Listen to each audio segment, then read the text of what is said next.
Yes, good morning, students. I am Dr. Gopal Krishna Gamkar, Associate Professor and HOD, Department of Economics, Government Pressure Thinking Udupi.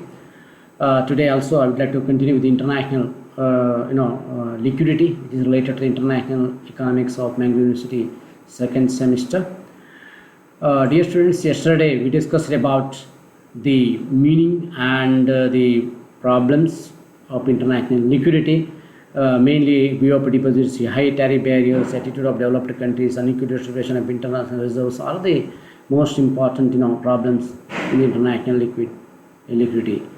Today we are going to discuss about the solutions. As I already said, without there is no problem without solutions. So that here also there are a number of solutions. Of course, we have to think about it and we have to implement the result so that we can able to come out of this deposit, international liquidity. So liquidity problems can be wiped out.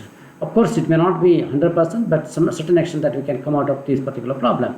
So which are those? Promoting export expansion, of course, and the import should be limited. There should be import should be curtailed and followed by restrictive some monetary and fiscal policy, reduction in BOP surpluses, and expanding international reserves are among few. So I would like to go one after another so that you can understand even better.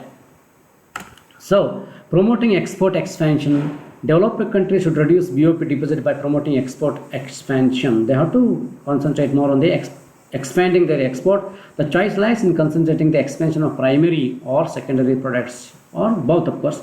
Most of the time these developing countries are depending upon the primary products, and in recent years, of course, they are also thinking about the secondary products, no question about it. However, they in their export, in their exports are definitely primary as well as secondary products are consist, and it should be reduced. The secondary product should be increased and primary product should reduce.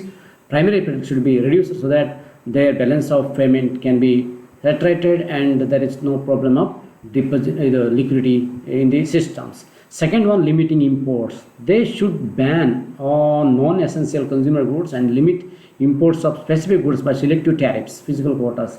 This policy will enable them to conserve foreign exchange. Remember that they have to reduce some imports which are not actually essential for the country's development. Otherwise, there may not be much demand for that products, or it may be difficult to reduce the deposit and all these things. Such products should be almost all stopped from the foreign countries. So you have to limit the imports and go for the selective tariffs and physical quotas, etc.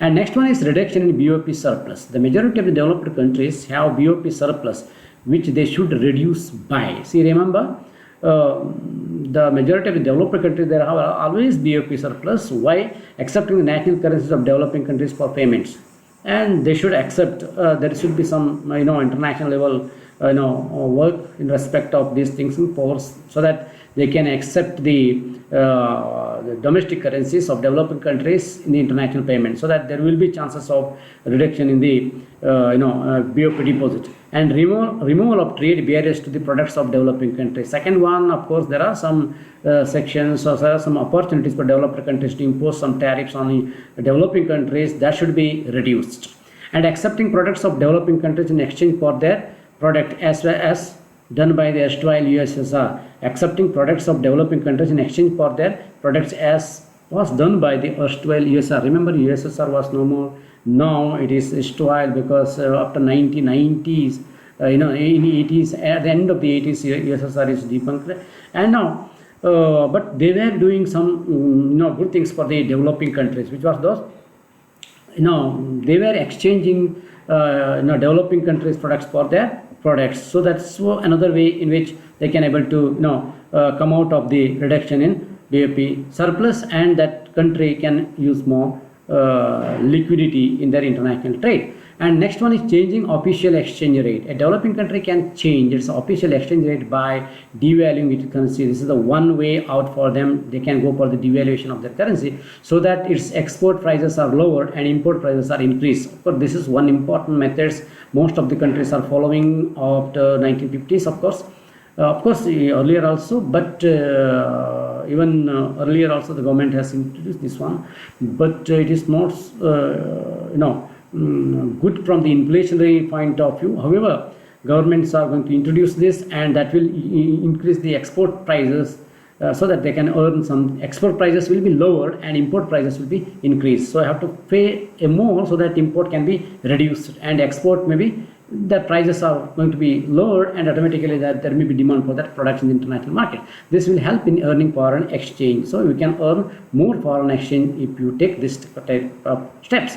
So from that angle also, yes, official exchange rates can be changed. And the final one, restrictive monetary and fiscal policy. Remember, this is the two very important policies that is going to have a lot of impact on the international reserve systems or foreign exchange reserve system. From that angle, they have to follow a restrictive monetary and fiscal policy. A developing country can reduce domestic demand for products, which will lower import prices, reduce inflationary pressure, and BOP deposits. Remember these all things. One is import prices can be reduced by monetary and fiscal policy together works, because monetary, that is related to the monetary aspects, and it comes to the fiscal policy, tax and everything, expenditure and revenue aspects. So if they come together, there is a chances of reduction in the inflationary pressures too, because supply of money may be reduced, and that will help you to reduce the inflationary pressure and lower the import prices and BOP deposit.